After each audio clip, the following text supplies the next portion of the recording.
Ya, silakan Pak. Nah, di kursi yang di depan mic Pak ya. Nah, kursi depan mic Pak. Ya, silakan duduk. Ya. Geser Pak. Ya. Ya. Ya, kursinya hanya itu Pak di pengadilan. Ya, tidak bagus. Ya, sederhana saja ya. Kami belum memberikan yang baik ya kan. Nah, ya. Namanya siapa Pak? Ugrisono. Wah, ya. Ugrisono. Ada KTP? Ya. Atau fotokopinya ada? Aslinya boleh? Nggak apa-apa. Ya. Silakan. Saya tanya Bapak. Ya.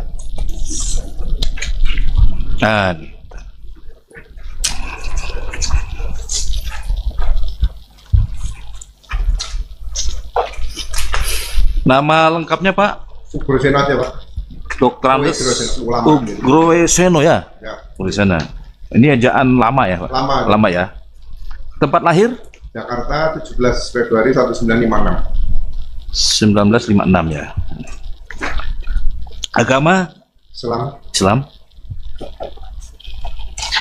Pekerjaan? Purnawirawan Polri Pak. Purnawirawan Polri ya. Bangga Pak, Purnawirawan itu Polri bangga. Iya. Purnawirawan Polri itu bangga ya kan. Iya. Pernah bekerja di Polri kan ya. Iya pernah kerja. Iya kan. Laki. Tempat tinggal?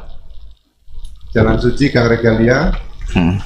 Nomor 99 RT 18 RW 04 Kelurahan Susukan Ciracas Jakarta Timur. Ciracas Jakarta Timur ya.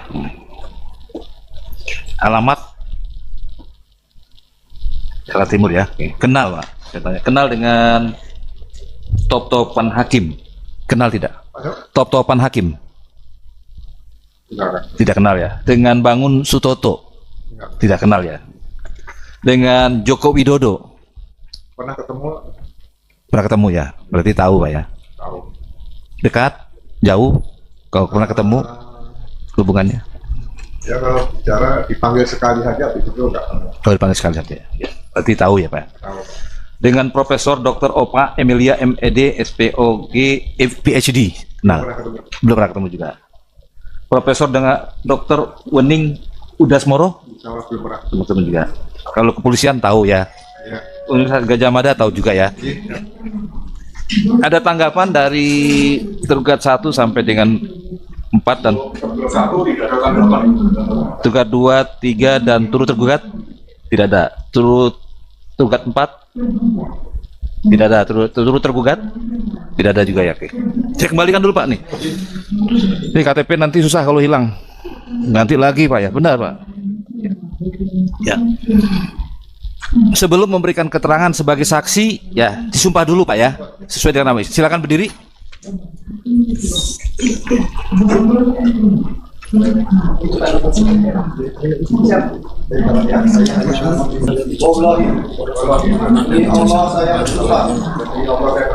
Sebagai saksi dalam perkara ini, Izin dulu. akan memberikan keterangan yang benar, tidak lain daripada yang sebenarnya.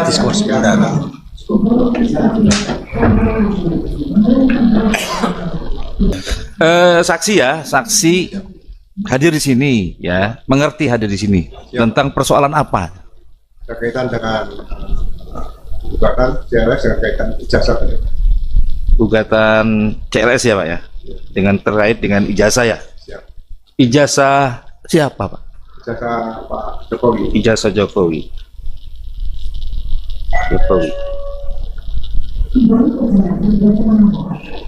Apakah saksi pernah melihat ijazah Pak Jokowi? Saya hanya melihat dari media sosial dan dari beberapa rekan juga yang didapatkan dari media sosial. Lihat dari media sosial ya, media sosial. Setelah dilihat di media sosial ya, saksi perhatikan ya, ada masalah apa dengan ijazahnya tadi? Ya, secara pintas dengan kasat mata saya, yang pertama foto apanya? Foto yang ada dalam ijazah itu hanya saya amati sendiri dengan mata saya. berbeda dengan Pak Jokowi yang pernah saya ketemu itu. Berbeda ya, berbeda fotonya yang di ijazah, yang ada di media, berbeda dengan yang saudara lihat langsung orangnya, lihat asli orangnya ya. Fotonya bukan asli orangnya. Dengan orang aslinya kan ya, berbedanya. Berbedanya di mana? Ya, kita kan waktu pendidikan juga ada belajar tentang forensik, Pak. Tentang foto kehakiman, kemudian ada tulis kehakiman semua. Iya. Tanda tangan dalam dokumen itu kan juga kita pelajari juga. Itu berbedanya di situ ya. Setelah mempelajari waktu di pendidikan ada forensik ya, forensik dulu ada forensik apa itu? Tadi diktiloskopi ya kan ya. Ya dulu namanya kan pendidikan diktiloskopi ya. Daktiloskopi kan ya. Iya kan? Belajar juga ya. Nah, sidik jari termasuk itu juga ya. Diajari nggak? Ada ilmu tulis kehakiman juga ada, Pak. Termasuk itu ya. Ya, daktiloskopi. Identifikasi ya, ya. Ya saya juga diajari dulu ya. Daktiloskopi ya kan, mengenai sidik jari banyak macam-macamnya. Forensik kehakiman istilahnya ya. Berbeda dengan yang di orangnya tadi. Orangnya. Selain orangnya berbeda apalagi? Biasanya diskusi dengan Pak Roy Suryo, ketemu kita kemudian dengan Pak Rismon, Dr. Tiwa, ketemu.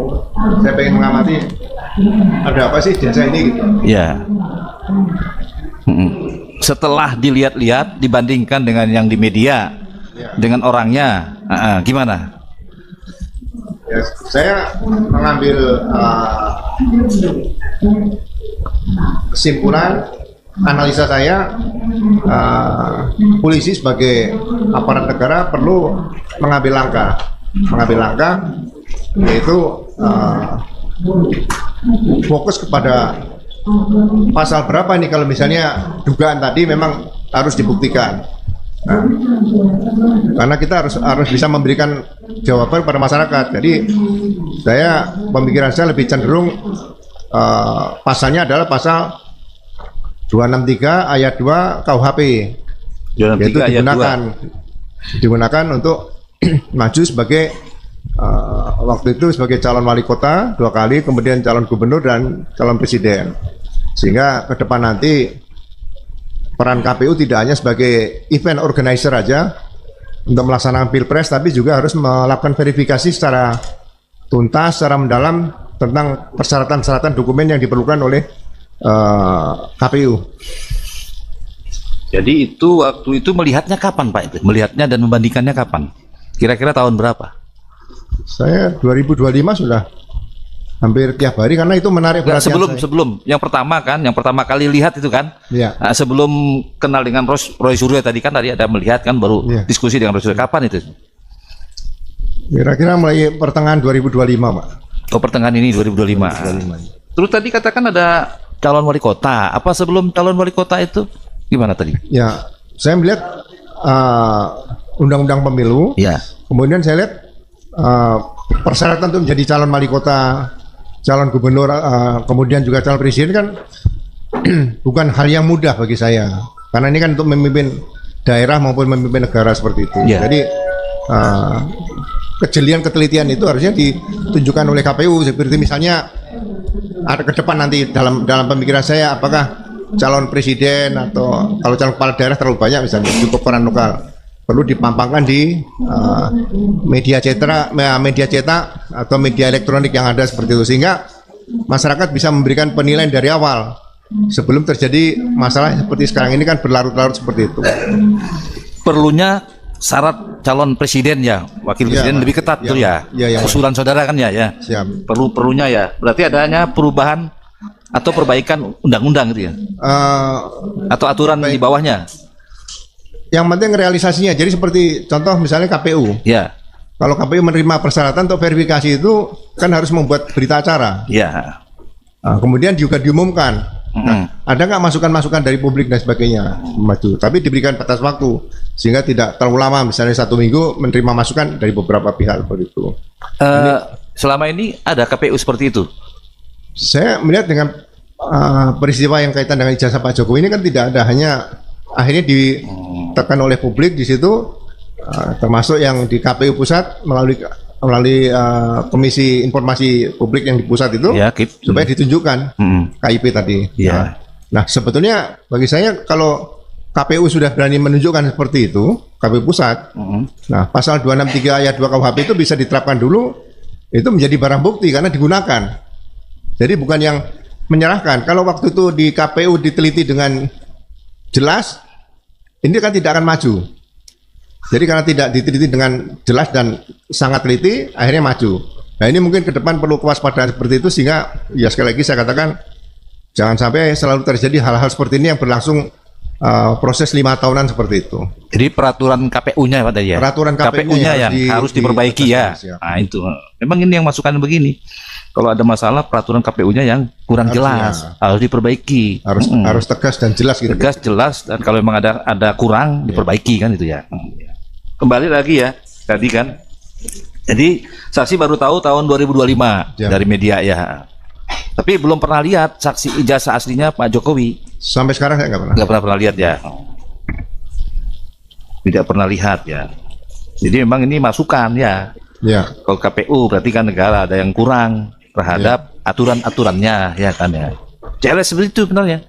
CLS kan seperti itu aturannya kan ya. CLS. Bagi saya ke depan peraturan KPU itu harus diberikan kepada publik pencerahan supaya trust, kepercayaan publik ini bahwa KPU bukan hanya sekedar event organisasi untuk melaksanakan pemilihan dan pemungutan suara saja, itu saja. Kan pemilihan seluruh Indonesia lagi ya. Seluruh Indonesia KPU itu kan dibagi-bagi ya. Ada pertanyaan? Saya silakan. Tanya. Tahun 2025 ya? Siap ya. Ya. Tapi setelah ada persoalan Ya. dan saudara sendiri belum pernah melihat ijazah Jokowi. Asli belum pernah. Ya. Kalau dari pengamatan saudara ya, tadi Bapak juga pernah mendapatkan hal apa yang tidak pas di ijazah ataupun unggahan. Ya, kita kan selama bertugas sering membuat DPO nih, daftar pencarian orang. Jadi di akabri kepolisian itu ada semacam norma kalau seorang junior yang paling junior itu harus mengenali seniornya. Jadi kalau tingkat 1 harus mengenali tingkat 2, 3, 4. Ini cukup sulit. Jadi walaupun berpakaian preman di luar misalnya itu harus tahu ini seniornya. Nah, sama dengan mengenali orang, ini pelajaran DPO. Jadi kita sudah terbiasa dengan melihat kok yang foto ini dengan orang yang asli pernah kita lihat kok berbeda seperti itu. Itu yang sangat menonjol bagi saya di situ. Kalau teknik yang lain saya tidak pelajari, hanya dengar cerita dari Pak Rismon atau Pak Rosoria atau Dr. Tipa itu. Jadi kapan saudara pernah dipanggil oleh Pak Jokowi? Bulan Februari tahun 2015 saat beliau baru 4 bulan menjabat sebagai presiden. Yeah. Sementara waktu itu saudara sebagai? Saya baru selesai jadi Wakapolri itu 1 tahun kurang lebih. Saya pensiun 2014 1 Maret, nah Februari 2015 saya diundang ke istana waktu itu bersama Prof. Jimli Asidiki dan beberapa kawan yang lain. Baik Pak, dari saudara yang lihat waktu ketemu dengan jasa dengan unggahan itu apa yang sekilas beda? Ya beda jauh, nggak ada beda, bukan beda sedikit, beda jauh. Jadi contohnya dalam apanya? Ya misalnya di foto kan, di foto. Iya. Foto seseorang itu dengan Pak Jokowi atau Bapak. Iya. Ya misalnya saya nggak pernah lihat Pak Jokowi pakai kacamata, begitu. Kemudian bentuk gigi, seperti kan kita bisa lihat seperti itu. Kemudian begitu di gambar bentuk telinga, mata, pintas kita lihat banyak perbedaan seperti itu. Iya. Ya, hidung seperti itu. Jadi panca indera itu bisa kita lihat dari kasat mata kita, bisa kita lihat pintar. Itu yang diantaranya ya. Siap ya. Beda. Siap ya.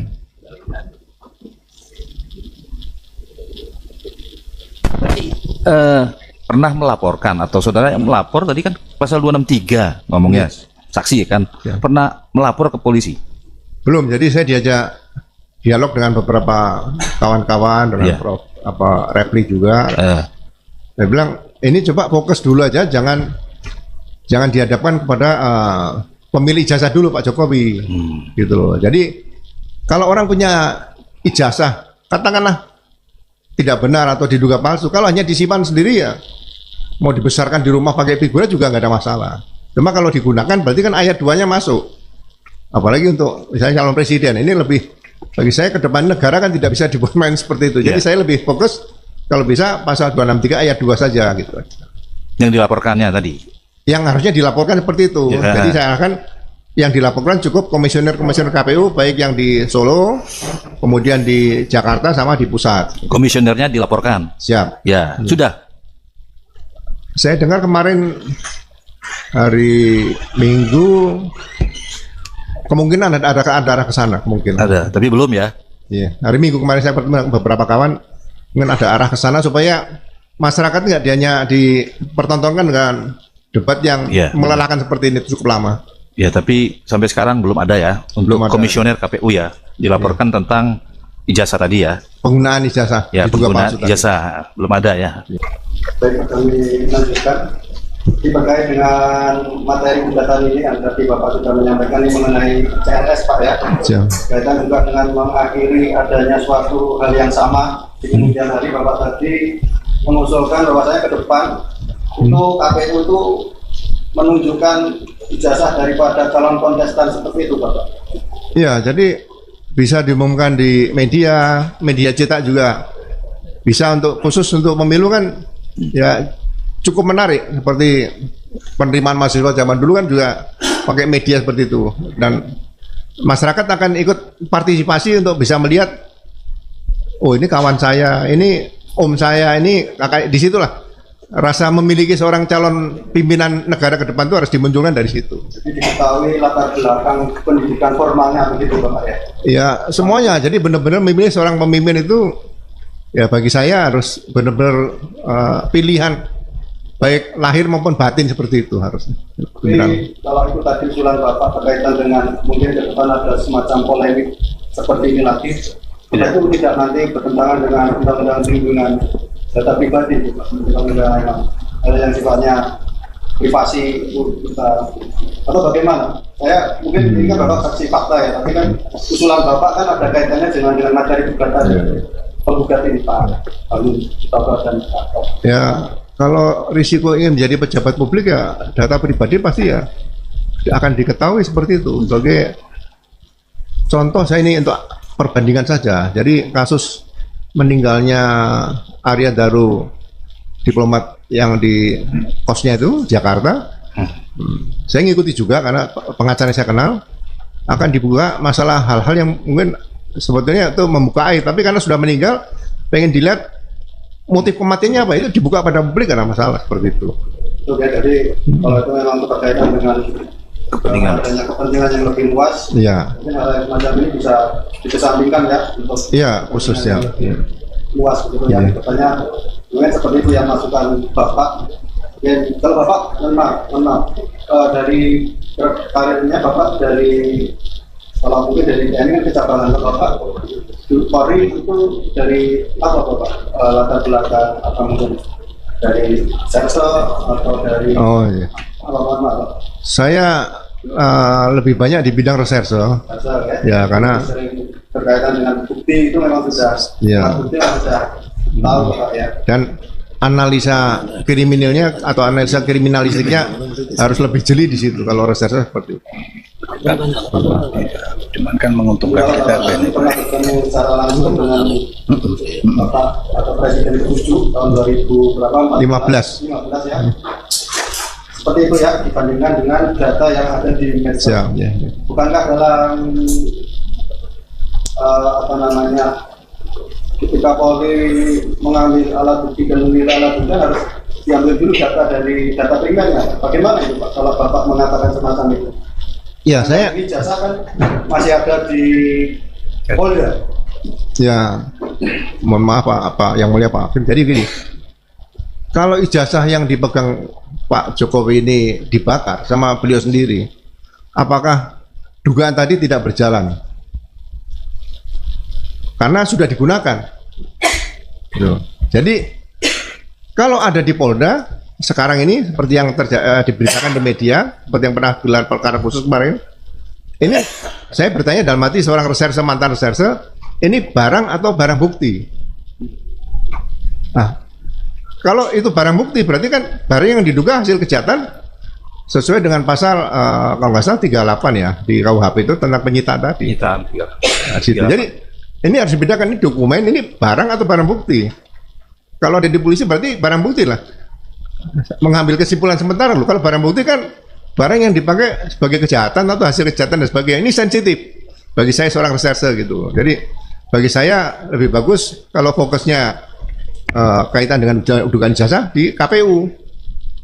Nah, KPU tadi yang disita resmi oleh kepolisian dengan beberapa petunjuk cukup banyak menurut saya.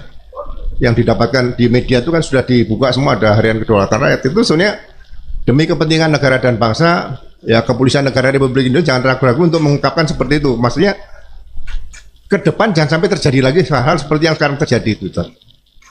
Ya, jadi seperti itu pandangan Bapak ya. Siap. Kasus atau polemik yang sekarang ini sedang terjadi dalam perkara itu, masuk juga adanya juga tadi kan tujuan Siap. Sebenarnya kan memang pengen polemik ini berhenti dan ada endingnya, tapi kan sampai hari ini memang masih berlanjut seperti ini. Bahkan ada laporan juga Pak Jokowi. Tapi kalau dari sisi lidiknya maupun sidiknya reserse, hal-hal yang bukan merupakan data pribadi juga dimungkinkan seperti itu, Pak. Kita mengambil suatu asumsi sehingga meningkatkan ke penyidikan. Ya, jadi menarik ini kan kebetulan menyangkut Presiden ke-7 nih malah negara, Pak. Jadi saya juga berpikir gini, apakah dibuatkan laporan polisi model A? Ya, saya menarik karena waktu pertama kali saya bertugas tahun 79 di kepolisian itu ada asisten Kapolri bidang reserse intelijen, Pak. Nah sekarang reserse juga melaksanakan tugas intelijen penyelidikan. Padahal penyelidikan itu bagian dari penyidikan. Jadi beda penyelidikan reserse dengan penyelidikan intel. Gitu loh. Tapi saya lihat sekarang ya mohon maaf itu perlu perbaikan juga nanti ke depan ada peraturan Kapolri nomor 6 tahun 2019 itu bagi saya yang sangat mengagetkan gitu. Maksudnya kok ini jadi tumpang tindih antara reserse sama intel seperti itu. Makanya kalau misalnya kaitan dengan ijazah yang diduga palsu tadi sebaiknya tidak usah menunggu polisi bisa datang ke KPU dilihat. Ini harus dituntaskan, ya disita dulu yang dari KPU KW dulu. Jadi jangan selalu debat antara Pak Jokowi dengan yang dikenal dengan trio RRT misalnya itu dan beberapa orang tadi. Jadi benar-benar, nah ini nomor 2 yang kalau misalnya terlibat nanti ayat 1, tapi ini ayat 2, 263 tadi buktikan dari KPU dulu supaya persoalan ini bisa cepat selesai seperti itu. Berarti mungkin atau pendapat Bapak mungkin juga perlu adanya peraturan yang memang ketika memang terjadi polemik polisi langsung bergerak aktif begitu Pak ya. Menyikapi misalnya ada semacam kasus semacam ini supaya tidak terjadi polemik mungkin langsung polisi itu langsung mungkin ada aturan yang mungkin bisa polisi itu bisa bergerak aktif supaya polemik seperti ini tidak terjadi lagi, mungkin seperti ini Pak ya. Ya, jadi saya tetap bangga sebagai polisi karena di topi polisi itu selalu ada tulisan Rastra Sewa Kotama itu Pak. Nah, Rastra Sewa Kotama itu kan abdi utama dari nusa dan bangsa. Abdi loh Pak. Nah, sebagai abdi itu sebagai contoh, misalnya dalam pemilu itu polisi harus all out, misalnya sirekap seperti itu, selain ya dugaan dengan ijazah tadi. Nah, polisi kalau ada dugaan sirekap kan sudah ada cyber crime-nya di situ, ada direktur cyber. Nah, itu bisa turun. Tapi ada ketentuan untuk bagaimana mendatangi TKP berkaitan sirekap itu kan elektronik, jangan sampai mengganggu pesta demokrasi yang besar ini. Bagi saya tantangan Polri ke depan itu bukan hanya, ya mohon maaf Pak Hakim, kalau dulu kelihatannya kan copet itu kan bisa nangkep copet udah prestasi, tapi kalau bisa mengungkap kaitan dengan masalah cyber ini kan luar biasa seperti itu. Jadi mudah-mudahan 2029 nanti situasinya tidak seperti 2024 atau sebelumnya lah. Dan ini kan menjadi catatan juga karena ini kan persidangan disiapkan. Siapa tahu nanti di tidak lanjut sama mengambil keputusan yang di atas Pak ya. Jadi ada Siap. KPU atau mungkin ada peraturan tersendiri yang Bisa. seperti usulan Bapak tadi Siapa? wajibkan ijazah di Publikasi, ya, ditonton oleh enggak. KPU di media massa termasuk juga sebagai bagian dari rekam jejak pendidikan. Siap. Kami beri kesempatan kepada penggugat untuk bertanya. Silakan. Terima kasih Majelis. Ya. Polri ya sempat menjadi Wakapolri tadi. Kalau unit kerja yang namanya Pusat Laboratorium Forensik itu keberadaannya di mana? Di dalam organisasi Kapolri itu? Ya, sebenarnya berada di bawah Barreskrim juga. Barreskrim. Apakah boleh dikatakan sebagai Wakapolri membawahi unit kerja itu? Ya,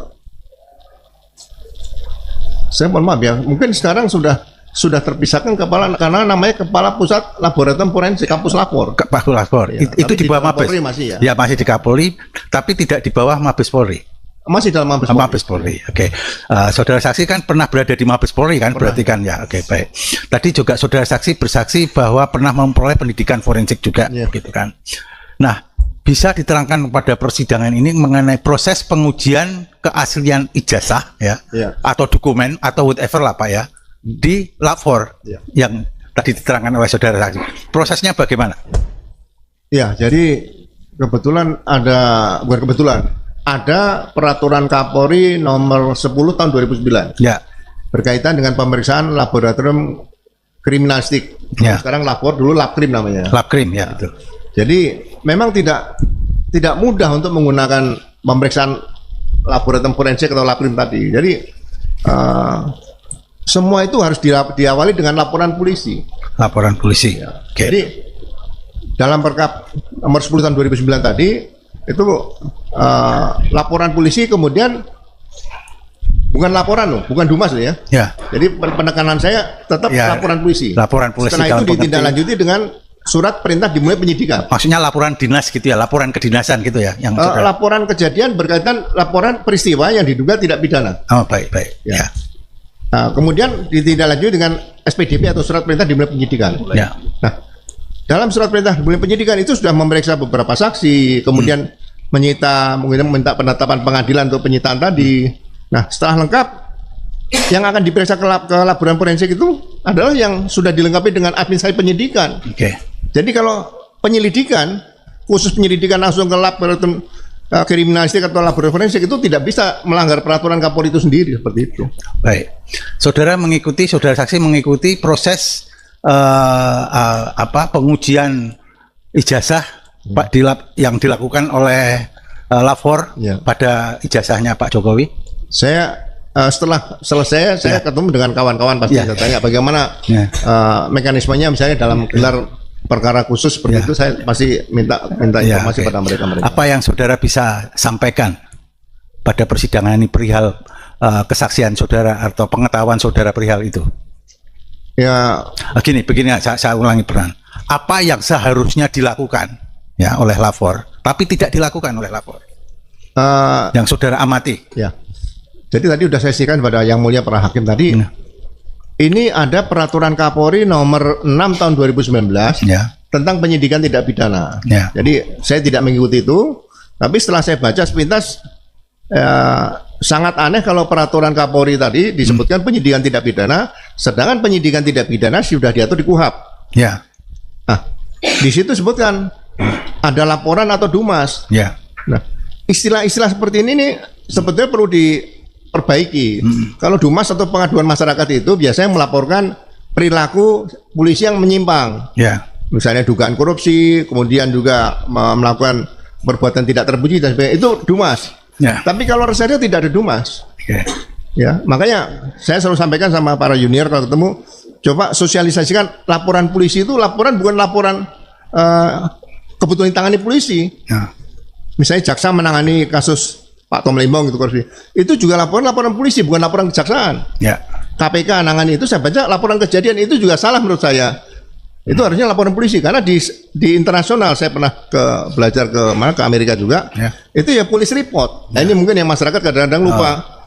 Laporan atau laporan pengaduan yang diatur di KUHP itu di pasal 1 penjelasannya itu yang dimaksud adalah delik biasa atau delik aduan, gitu loh. Nah, ini yang mungkin ke depan bagi saya pendidikan Polri perlu diperbaiki seperti itu, sehingga berkaitan laporan yang TPWA ya di Bariskem itu seharusnya bukan Dumas, bukan laporan tapi laporan polisi. Ya, laporan. Jadi setiap laporan polisi yang masuk ditindaklanjuti dengan SPDP baru diproses. Jadi tidak ada istilah SP 2 lidik, surat perintah penghentian penyelidikan, itu tidak diatur di hukum acara pidana. Itu yang bagi saya ke depan perlu diperbaiki. Jadi boleh dikatakan dalam proses itu menurut pengamatan saudara saksi ada laporan polisi, ada pelanggaran terhadap peraturan Kapolri terhadap itu. Oke, itu kesaksian saudara begitu ya. Terhadap KUHAP, bukan peraturan Kapolri, terhadap KUHAP. Terhadap KUHAP gitu ya. Ada yang peraturan KUHAP yang tidak dilaksanakan oleh lapor begitu. Oleh penyidik. Ya. Nah, kalau hubungannya dengan lapor, saudara saksi, dengan lapor kan keluar dengan kesimpulan identik dan tidak identik. Dalam kasus ini adalah identik. Itu bagaimana maksudnya? Lapor harus menolak kalau administrasi penyidikan tidak tepat. Oh, seharusnya ditolak ya. Karena yang kedua, pengertian identik itu bagi saya hanya tanda tangan identik. Oh ya. Kalau dokumen misalnya ijazah, sertifikat itu ya asli atau palsu. Oh, kalau identik tidak dikenal dalam lapor. Nggak ada. Kalau uang ya asli palsu, tidak ada uang identik. Oh ya, oke, baik. Seperti itu. Nah, ini mungkin yang perlu selalu sampaikan kepada publik seperti itu. Oke. Baik, saudara saksi, ini agak berbeda pertanyaan saya adalah ketika saudara saksi menjabat sebagai pejabat di Kapolri itu pernah ada nggak semacam tekanan bersifat politik gitu untuk saudara melakukan di luar yang saudara yakini harus dilakukan? Pernah nggak memperoleh tekanan seperti itu? Ya, saya belajar pembentukan polisi di Magelang 1 tahun. Ya kan? Bagaimana sejarah perjalanan bangsa. Kemudian 3 tahun di Sukabumi. Jadi pertanggungjawab polisi itu harusnya pada hukum, bukan pada atasan. Nah, ya oke. Itu yang harusnya sampaikan. Jadi saya pernah berbeda pendapat dengan pimpinan, dan saya juga paling senang berbeda pendapat. Dengan anak buah juga sering berbeda pendapat. Jadi polisi itu harus sering berbeda pendapat. Karena untuk mendapatkan yang benar-benar hakiki itu kan sulit. Saya mungkin pangkat bintang 3, tapi ada seorang kombes yang pintar, mungkin saya perlu belajar ilmu dari situ. Nah, hal-hal seperti ini kalau misalnya itu bertentangan dengan hukum ya sampaikan dengan cara baik-baik. Mohon izin jenderal, ini tidak bisa kami laksanakan karena ini melanggar hukum acara pidana seperti itu. Jadi jawabnya secara singkat, pernah ya saudara memperoleh tekanan itu baik dari pimpinan maupun dari yang selevel, pernah mendapatkan tekanan? Pernah lebih dari sekali itu aja. Oke, pernah dari sekali. Sehubungan dengan itu, bagaimana kesaksian saudara mengenai keadaan sekarang? Apakah Polri mendapatkan tekanan atau tidak? Saya belum, khususnya dalam kasus ijazah ini. Kalau saya harus melihat begini, ya saya ingin polisi kembali kepada polisi negara Republik Indonesia. Cukup saksi. Jawaban itu sudah cukup bagi kami. Oke, saudara saksi, boleh saya perlihatkan karena saudara juga pernah belajar forensik kan ya saudara. Boleh izin yang majelis? Silakan dari apa juga? Dari tempat. Saudara saksi kan sudah melihat di medsos 2 macam. Silakan Pak. Silakan. 2 macam dokumen ini ya. Ya. Nah. Terus kemudian tadi di persidangan juga diperlihatkan ijazah asli, tahun lulusan sama, tahun 85. Baik ya. Ini orang yang berbeda, berbeda ya. Sekarang sebagai ahli forensik, apa yang saudara lihat sebagai perbedaan? Ya, perbedaan. Ya, bisa udah lihat dulu, Pak. Lihat dulu, Bapak. Belum lihat dulu, nanti lihat dulu Bapaknya. Kalau belum lihat, saksi belum lihat. Boleh. Pegang aja. Kacau.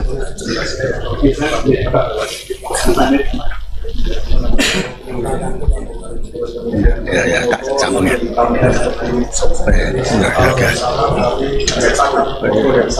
Tekanan aja. Nah, ini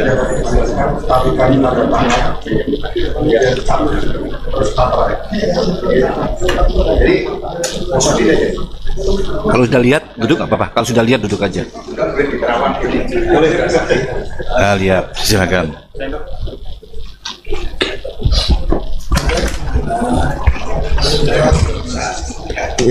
Ya.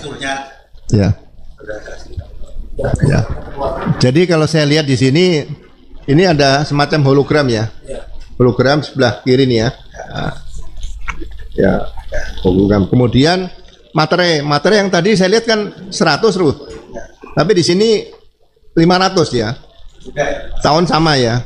Nah, Nilainya berbeda. ya beda. Kemudian Mengenai tas cap bagaimana?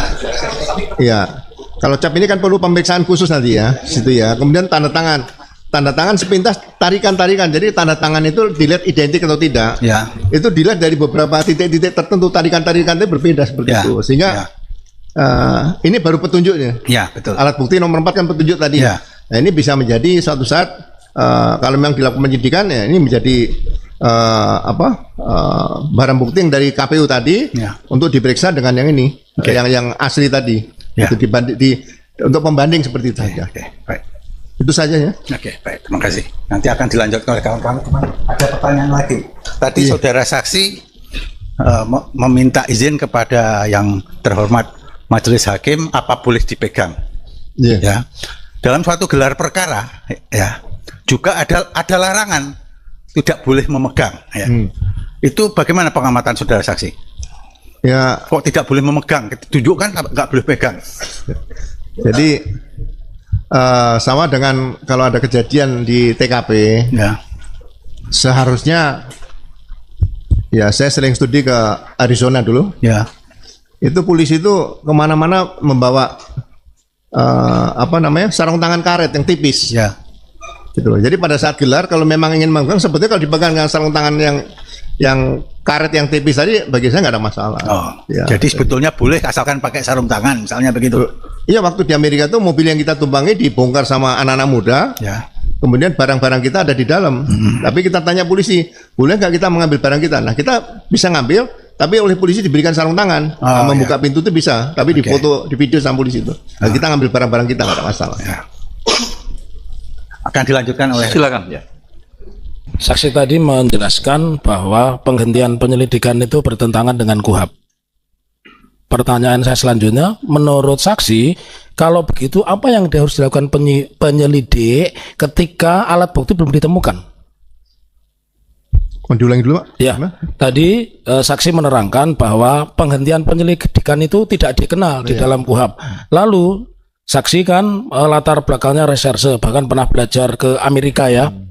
Nah, pertanyaan saya, jika menghadapi satu perkara seperti itu, bagaimana seharusnya yang dilakukan oleh seorang penyelidik? Ya, jadi dari awal sudah saya katakan, pertama jelas harus ada laporan polisi. Harus ada laporan polisi.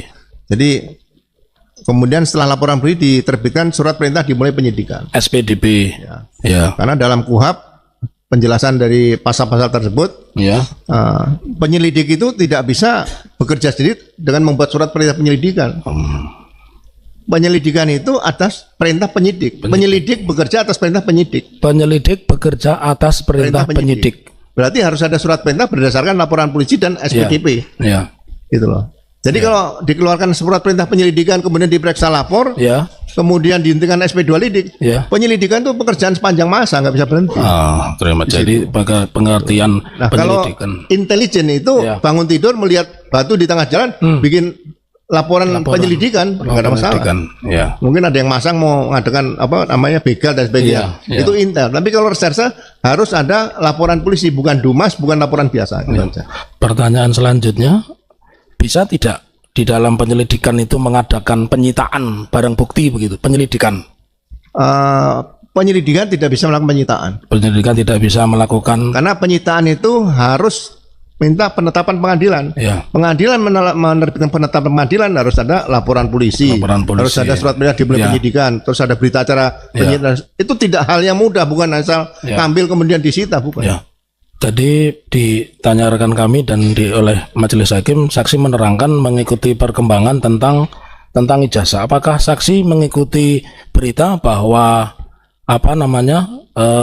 Direktur Reserse Badan Reserse Kriminal Mabes Polri, Dirtipidumnya pada saat itu Brigadir Jenderal Polisi Juhamdani melakukan penyitaan ijazah itu saksi mendengar ya, mendengar ya. Menurut saksi pengalaman yang begitu panjang sebagai reserse dan khususnya penyidik, apakah itu dibenarkan?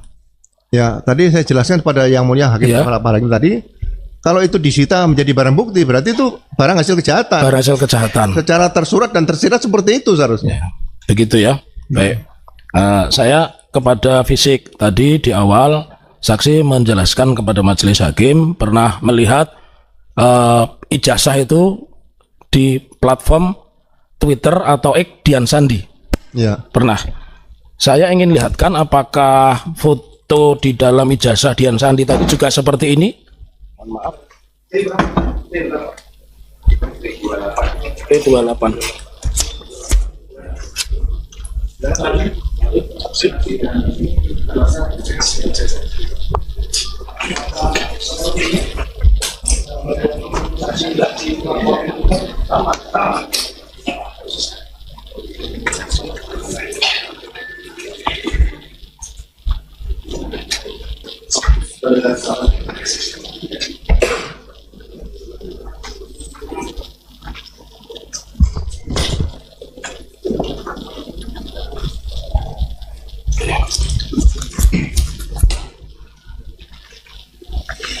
Baik, kami lanjutkan kembali bahwa tadi kepada saksi kami tunjukkan tentang gambar di buku reuni. Jadi saksi belum pernah lihat buku reuni ya, baru hari ini ya. Belum baru hari. Tapi gambarnya sama. Sama. Sumbernya sama. Ya. Ya. Lalu tadi saksi mengatakan secara fisik 2000 berapa yang dipanggil oleh Pak Jokowi? 2015. Ya, pertanyaan saya, apakah wajah Pak Jokowi sama dengan ada yang di buku alumni ini dan di platform Twitter yang saudara saksi lihat, wajah Pak Jokowi? Beda jauh. Sangat beda jauh. Ya, jadi sangat berbeda jauh. Monggo silakan rekan lanjutkan. Jenderal, selanjutnya kami panggil saksi. Tadi sudah ditanyakan oleh rekan-rekan kami untuk tentang masalah penyitaan. Jadi menurut saksi, dalam kepolisian itu ketika sudah ada penyitaan, itu apakah tidak boleh ditunjukkan kemana-mana? Atau boleh? Karena dalam pemberitaan yang kita ketahui, ketika itu barang yang begitu diributkan berupa ijazah ini katanya sudah dipegang oleh kepolisian, tetapi di dalam berita lain kemudian ada seseorang politisi itu datang ke rumah dan melihatnya. Nah, ini kan menjadi sebuah kebingungan di masyarakat. Menurut saudara saksi? Ya. Jadi yang jelas kalau itu di dokumen yang ijazah tadi sudah disita oleh penyidik atau kepolisian, berarti ada dugaan dokumen itu adalah barang bukti.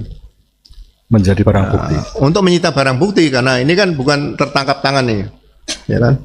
Bukan hot pursuit, jadi tetap meminta penetapan pengadilan dulu. Nah, minta penetapan baru disita barang ini. Jadi ini dilema bagi saya, kalau sudah di tangan polisi itu bukan barang, namanya barang bukti seperti itu. Itu yang mungkin harus ditegaskan pada masyarakat. Jadi sekali lagi jangan main-main seperti menyatakan dokumen sudah disita sebagai barang bukti atau dokumen hanya dititipkan. Ini Polri bukan kantor titipan seperti itu. Polisi ya kantor polisi, tempat penegak hukum di situ. Baik, terima kasih saksi. Kami lanjutkan. Seperti yang kita ketahui dalam perkara atau polemik ijazah ini, kita sudah mendengar berita bahwa Bareskrim mengadakan konferensi pers dan lain sebagainya yang menyatakan bahwa ijazah tersebut asli. Tetapi yang menjadi pertanyaan dari masyarakat, tentunya kami juga, adalah bagaimana pembuktian sampai kepada dokumen itu dinyatakan asli. Apakah dalam hal tersebut Bareskrim juga harus membuka, dan apakah proses pengujiannya apakah melalui carbon dating atau mungkin melalui pengujian tinta atau melalui pengujian kertas dan lain sebagainya? Karena yang dalam persidangan ini sudah kami tunjukkan berkali-kali bahwa ada ijazah yang formatnya berbeda. Begitu. Yang pertama itu. Terus kemudian yang kedua, apakah dalam menegakkan keadilan, mohon maaf, Bareskrim seperti yang kita lihat dalam berbagai macam konferensi pers, ketika ada tawuran ya yang ditunjukkan adalah senjata tajamnya, bukti-buktinya.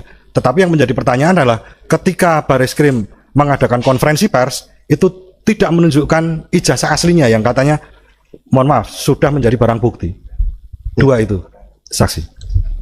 Iya, bagi saya beda dengan uang palsu ya. Kalau uang palsu kan bisa ditunjukkan pada publik. Makanya penyidikan berkaitan dengan dokumen ijazah yang diduga palsu tadi, yang jelas harus diawali dengan laporan polisi. Kemudian ada surat perintah dimulai penyidikan.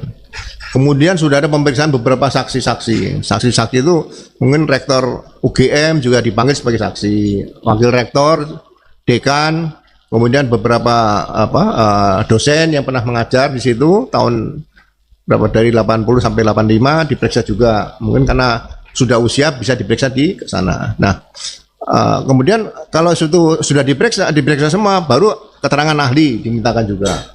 Jadi tidak perlu buru-buru harus disampaikan kepada publik bahwa ini ijazah ini sudah dinyatakan asli, karena polisi juga tidak bisa menyatakan asli atau palsu. Seperti masalah merek. Merek itu polisi tidak bisa menyatakan ini mereknya asli palsu, harus digugat di pengadilan niaga seperti itu. Jadi ya hakim ya harusnya nanti membuktikan di situ. Jadi bagi saya ada kondisi keterburu-buruan untuk bisa menyatakan di depan publik bahwa ijazah ini asli seperti itu, karena pekerjaan polisi dalam penyidikan itu bukan pekerjaan yang mudah, pekerjaan yang sangat sulit bagi saya. Kami lanjutkan. Dalam perkara ini Kepolisian Negara Republik Indonesia adalah sebagai tergugat. Dalam pandangan saudara saksi, bagaimana ketika ijazah ini menjadi polemik dan lain sebagainya yang mohon maaf menjadikan masyarakat menjadi antara percaya dan tidak percaya, terbelah. Kepolisian Negara Republik Indonesia seharusnya bagaimana bersikap? Apakah ketika ada warga negara yang menggugat dengan itikat baik di Pengadilan Negeri Surakarta yang terhormat ini, apakah seharusnya menunjukkan bahwa ijazah asli itu perlu? Ya, sekali lagi profesionalisme Polri itu kan diuji di sini. Saya tahun 1999 itu kasus Bulogit saja, untuk mendengar keterangan Presiden Gus Dur saja beliau siap sebagai saksi. Jadi tidak ada masalah. Jadi dan itu diperiksa di istana waktu itu. Jadi sekali lagi hal-hal yang berkaitan dengan penyidikan ini tidak bisa dianggap hal yang sepele, karena masyarakat ya sampai kapanpun lah kadang-kadang ada oknum ya yang kurang bagus, tapi tetap masyarakat masih butuh polisi, perlu polisi. Saya rasa, saya selalu katakan pasti dalam tubuh kepolisian ada polisi baik dan polisi yang tidak baik situ.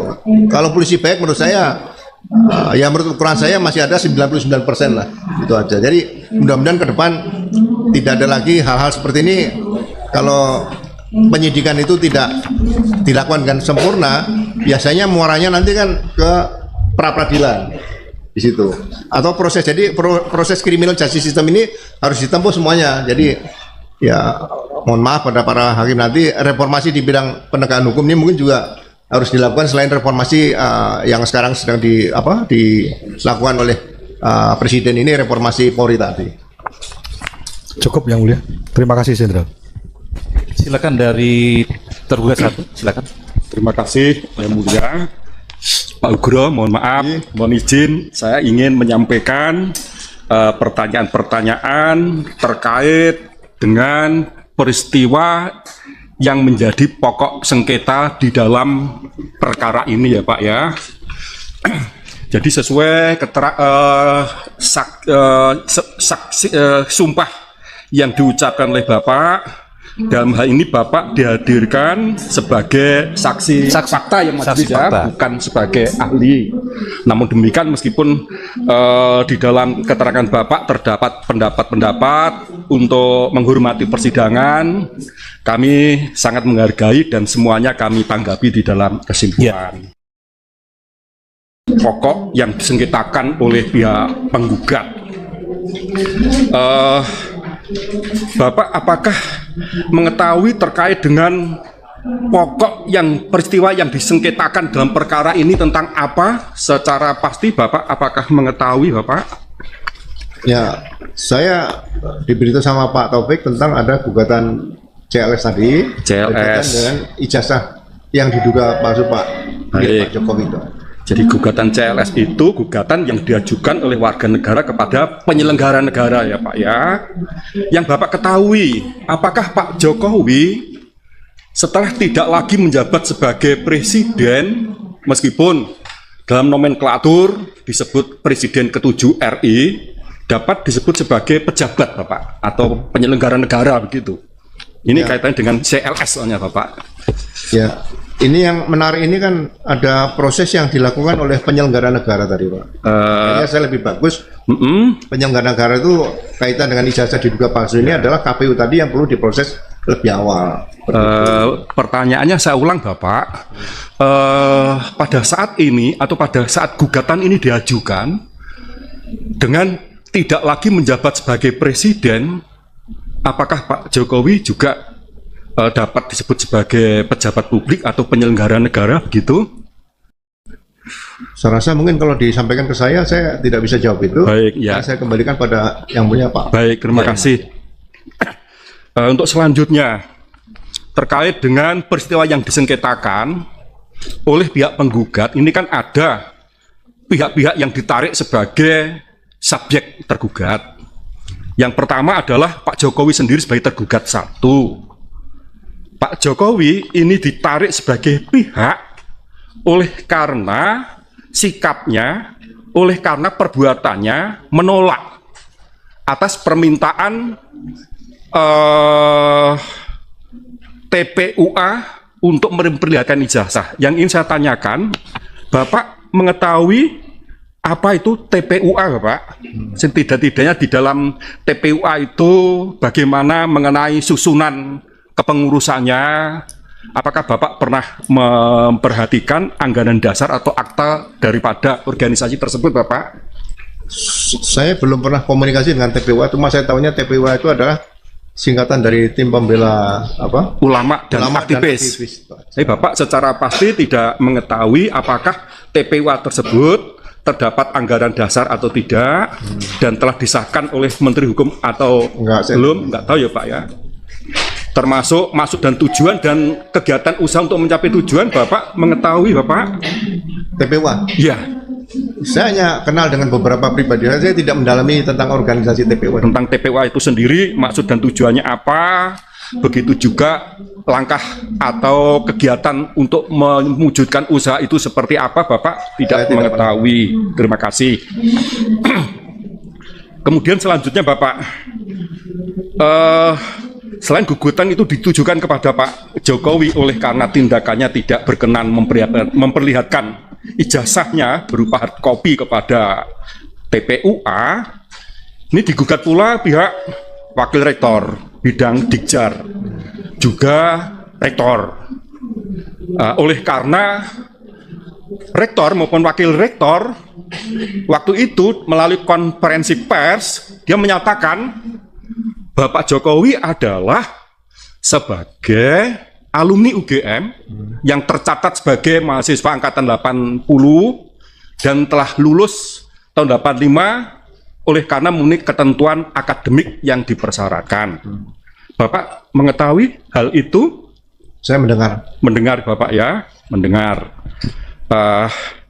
Lantas dengan adanya sikap UGM yang menyatakan bahwa Pak Jokowi sebagai alumni UGM ini dianggap tidak mendukung terhadap hasil penelitian Pak Roy Suryo, kemudian Dr. Tifa juga oleh Rismon.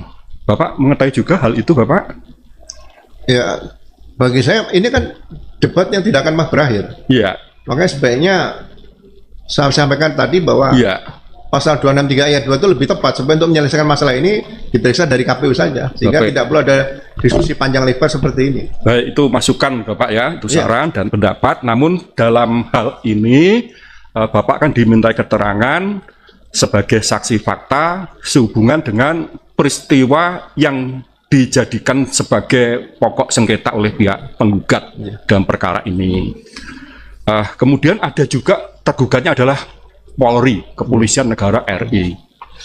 Nah, mengapa Polri digugat? Ini terkait dengan tindakan yang dilakukan telah menghentikan penyelidikan atas laporan yang disampaikan oleh Bapak IG Sujono ya di Mabes Polri. Lantas di mana letak kesalahan Kapolri yang Bapak ketahui untuk menghentikan penyelidikan terkait dengan laporan yang disampaikan atau pengaduan yang disampaikan oleh Egy Sujono ini, Bapak?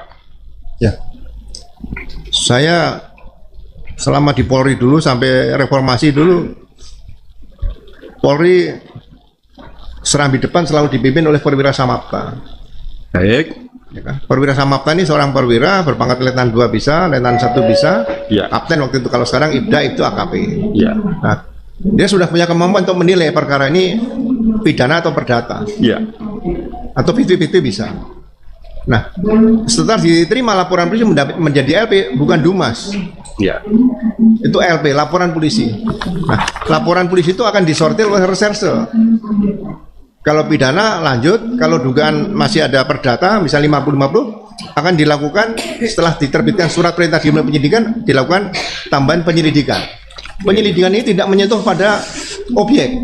Makanya ada polisi yang gondrong, Pak, itu. Yang nyamar loh ya.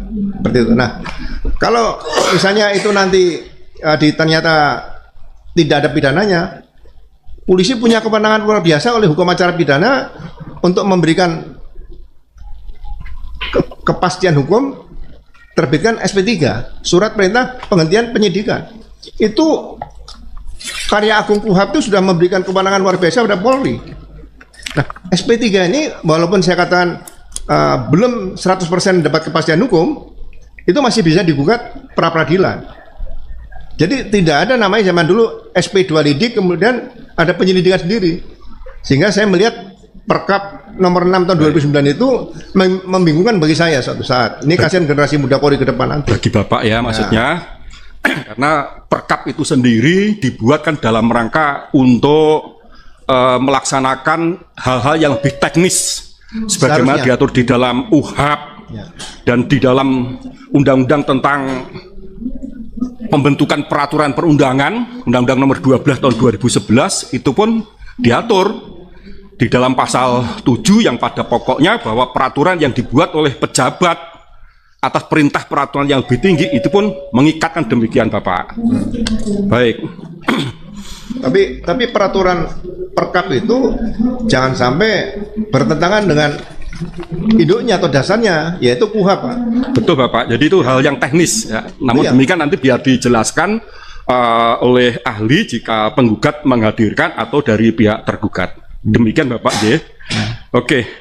Lantas apakah Bapak mengetahui tentang apa sebetulnya yang menjadi tuntutan bagi penggugat dalam perkara ini atau hal-hal yang dimohon untuk diputus oleh majelis hakim? Bapak mengetahui? Ya, saya tidak bisa mendahului yang mulia Pak Hakim, Pak. Maksudnya oleh penggugat ini karena mengajukan gugatan selain terdapat adanya peristiwa yang disengketakan, terdapat pula adanya hal yang dimohon kepada majelis supaya diputuskan demikian. Ya. Apakah Bapak mengetahui hal itu? Sekali lagi saya tidak berani mendahului apa yang akan diputuskan majelis hakim nanti, Pak. Betul, ini belum diputus, Bapak. Ini sebatas yang dimohon. Lainnya di dalam hukum acara itu dikenal istilahnya petitum.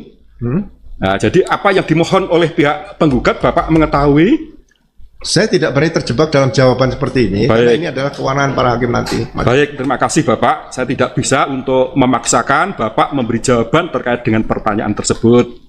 Jadi Bapak tidak bersedia untuk memberikan suatu jawaban atas pertanyaan terkait dengan tuntutan yang diajukan oleh pihak penggugat demikian.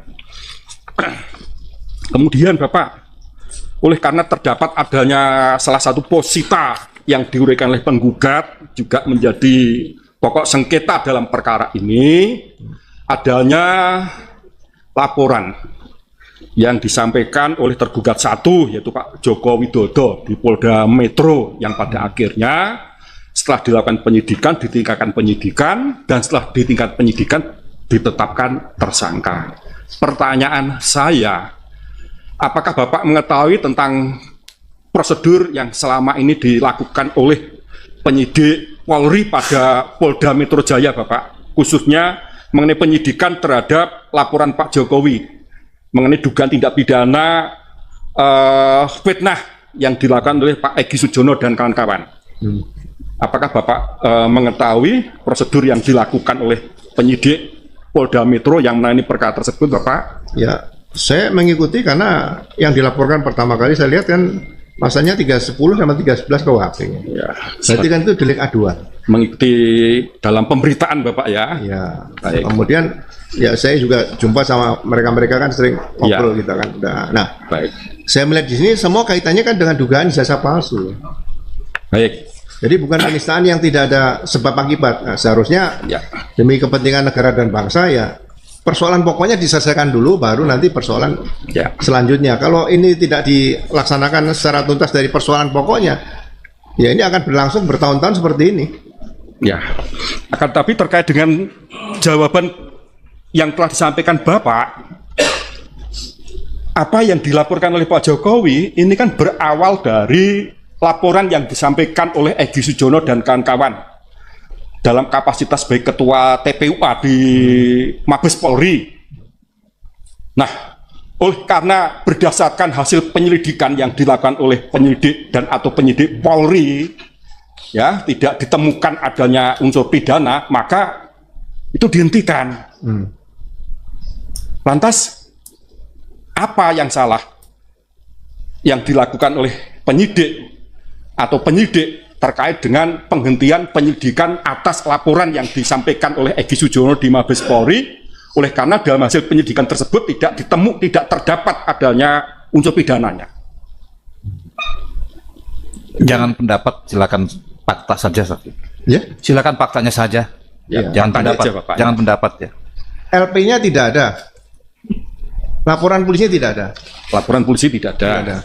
Oleh Hanya karena- Dumas. Ya. Karena merujuk pada Perkap nomor 1 tahun 2019 itu, Bapak, ya. Perkap nomor 6. Nomor 6 tahun 2019. Ya. Baik. 2019 apa 2009? 2019. 2019 ya. Ya. Nah, Ya. karena laporan polisi tidak ada, Ya. surat perintah dimulai penyidikan tidak ada. Ya.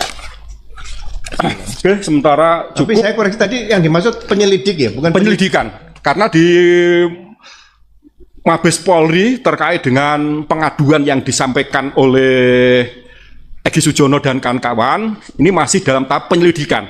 Karena sesuai Perkap nomor 6 tahun 2019 itu, yang dimaksud pengaduan ternyata tidak sebatas perkara pidana yang masuk dalam delik aduan sebagaimana di dalam hukum pidana material, tapi tahap awal pengaduan, nanti setelah klarifikasi penyelidikan, sekiranya terdapat adanya unsur pidananya, baru dilakukan, mereka diminta untuk LP penyidikan. Seperti itu mekanisme yang selama ini ada pasca diterbitkannya Perkap nomor 6 tahun 19. Tapi SP2 penyelidikan tadi fakta-faktanya apa?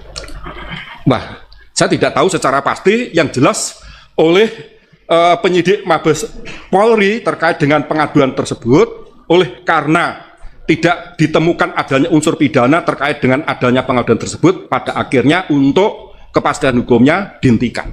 Ya, tapi ada hasil lapor kan? Ada. Hasil lapor tidak bisa dalam penyelidikan. Nah, maka ini saya sampaikan kepada saudara saksi, terlepas tanggapan saksi seperti apa, tetapi faktanya memang demikian. Ya, semuanya kan penegakan hukum dalam rangka kepastian hukum. Baik, jadi ini yang ada di sana. Terkait dengan pertanyaan yang ingin saya sampaikan kepada saksi Pak Hugro Seno, cukup yang mulia. Cukup ya. Terima kasih Pak Hugro. Ya, cukup. Selanjutnya tergugat 2, 3 dan turut tergugat, silakan. Yang sudah ditanya jangan ditanya kembali ya. Untuk tergugat 2, 3 dan turut tergugat kami akan menanggapi di kesimpulan saja Ya, kesimpulannya. Selanjutnya tergugat 4 ya. Izin yang mulia, kami juga tidak ada pertanyaan. Nanti Ya. akan kami sampaikan di Ya. kesimpulan. Terima kasih. Ya, di kesimpulan ya. nanti keberatannya masing-masing di kesimpulannya. Saya rasa demikian ya, Pak Ugrisono ya. Ugrisono Pak. Ugrisono ya. Seno Pak. Seno ya. Oh iya itu. Makanya saya biar diprotes biar Bapak yang tahu namanya sendiri kan ya lah ya. Terima kasih banyak Pak ya. Telah hadir di persidangan jauh-jauh dari Jakarta ya. Siap, Pak. Ya memang begitu Pak. Kalau menegakkan keadilan tuh dari manapun harus adil. Karena orangnya sendiri yang harus menegakkan, nggak bukan orang lain. Ya itu ya. Bapaknya diundang sebagai saksi hadir. Terima kasih. Ya boleh kembali ke belakang silakan. Ya.